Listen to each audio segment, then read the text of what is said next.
छिटो भन्ने विषय मात्रै हो। यहाँ त स्वास्थ्य व्यवसायीको मात्रै होइन, मलेसियाको आप्रवासी कामदार भर्ना प्रक्रियालाई नै एकाधिकार गर्न पनि खोजियो केही समय अगाडि।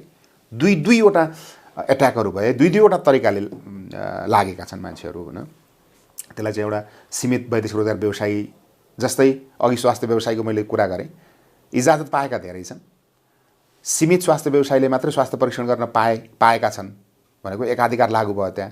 त्यही प्रकृतिले वैदेशिक रोजगार व्यवसायीहरूलाई पनि सीमित व्यवसायीहरूले मात्रै मलेसिया पठाउन पाउने भन्ने खालका कहिले कहिलेकाहीँ विभिन्न मोड्युलका शीर्षकमा, कहिलेकाहीँ चाहिँ नि नवीकरण हुन लागेको चाहिँ नि जुन श्रम सम्झौता छ त्यो श्रम सम्झौताभित्र विषय प्रवेश गराउन खोज्ने, कहिलेकाहीँ चाहिँ नि मापदण्डका नाममा यो हुनु पर्यो भन्ने हिसाबले चाहिँ प्रयासहरू भइरहेका छन्।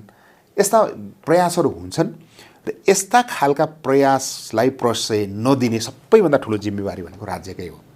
ट्रान्सपरेन्सीका निम्ति र खास गरेर 2050 सालदेखि अहिलेसम्म यो देशको अर्थतन्त्र जोगाइरहेको अथवा विदेशी मुद्रा सञ्चितको प्रमुख आधार वैदेशिक रोजगार, जबसम्म आन्तरिक रोजगारको पर्याप्तता हुँदैन तबसम्म यो क्षेत्रलाई चाहिँ नि सुधार्ने जिम्मेवारी राज्यको हो।